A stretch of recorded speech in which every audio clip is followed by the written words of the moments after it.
صل على محمد يا رب صل عليه وآله.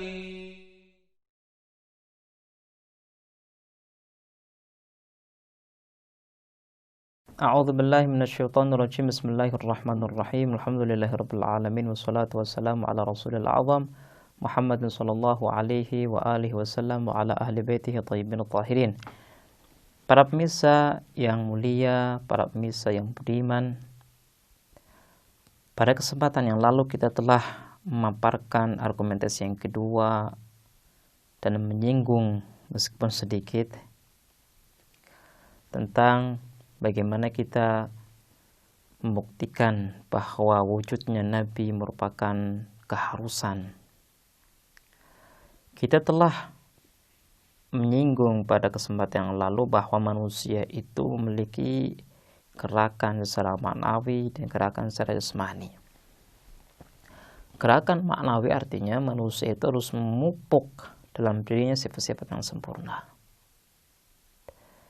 Manusia harus bisa mengontrol jiwanya, membersihkan jiwanya. Jangan sampai akal yang ia miliki itu terkalahkan dengan hawa nafsu syahwat. Karena syahwat itu marah kepada sesuatu yang negatif. Contoh, orang akan bisa membentak orang tua, bahkan membunuh orang tua. Kenapa? Karena syahwat. Orang akan bisa memukul temannya yang baik karena apa? Karena syahwat. Orang bisa merusak rumah tangga orang lain karena apa? Karena syahwat. Artinya, kalau seandainya manusia itu tidak membersihkan jiwanya, membersihkan hatinya, maka ia akan melakukan kriminal yang besar. Kemudian ada satu poin yang belum saya sampaikan. Manusia adalah makhluk yang memahami bahwa dirinya itu diciptakan oleh Tuhan. Ketika manusia memahami hal ini, maka akalnya mewajibkan dirinya untuk bersyukur. Yang namanya syukur itu harus sesuai dengan zat yang memberikan nikmat kepada kita. Taruhlah kita ingin memberikan sesuatu sebagai bentuk terima kasih kita kepada orang yang memberikan hadiah, memberikan kebaikan kepada kita. Sesuatu yang kita berikan harus sesuai dengan orang tadi.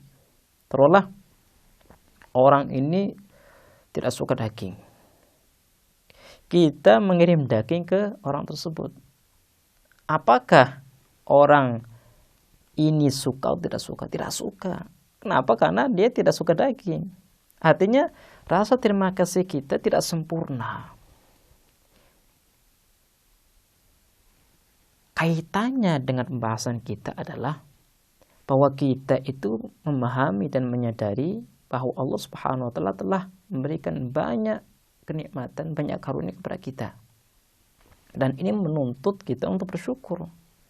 Lah bagaimana mungkin kita bisa bersyukur dengan Allah Subhanahu wa taala tanpa kita mengetahui apa yang diinginkan oleh Allah Subhanahu wa taala? Ketika kita tidak bisa bersyukur kepada Allah tanpa kita mengetahui apa yang diinginkan oleh Allah, maka kita tidak akan bisa menjadi orang yang bersyukur secara hakiki. Makanya dengan landasan ini, alasan ini muncullah satu konsep tentang kenabian. Karena kita tidak bisa bersyukur tanpa mengetahui apa yang diinginkan oleh Allah. Dan kita tidak bisa langsung mendapatkan atau mengetahui apa yang diinginkan oleh Allah Subhanahu wa taala dengan diri kita sendiri, makanya kita membutuhkan perantara.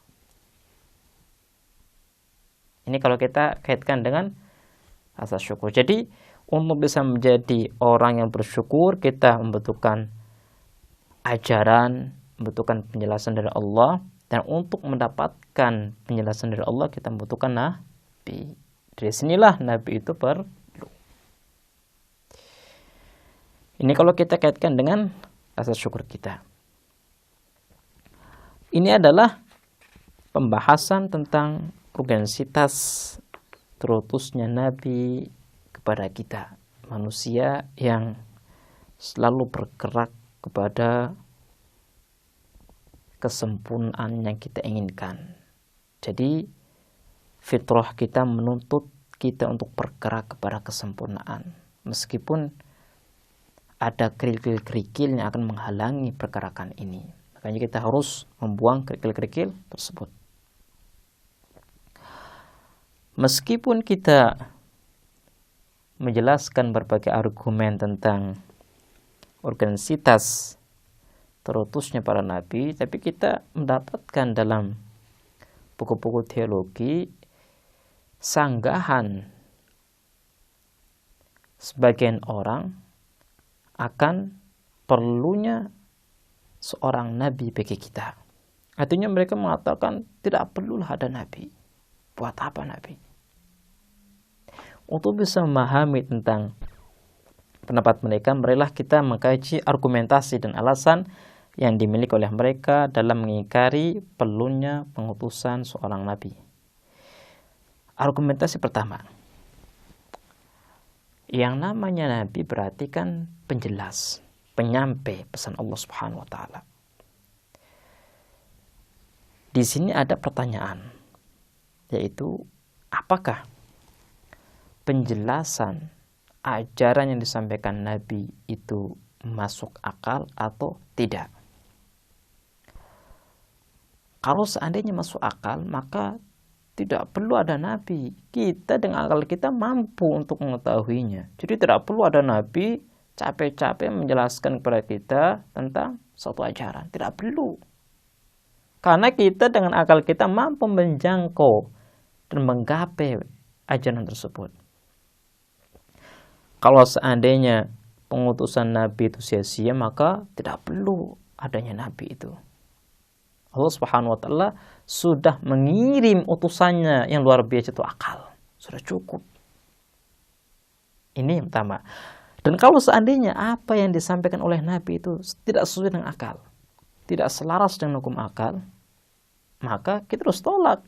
Karena Allah Subhanahu wa taala telah menciptakan akal sebagai petunjuk kita.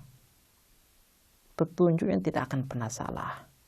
Makanya kalau petunjuk ini mengatakan apa yang disampaikan nabi itu tidak benar, ya sudah kita ikuti.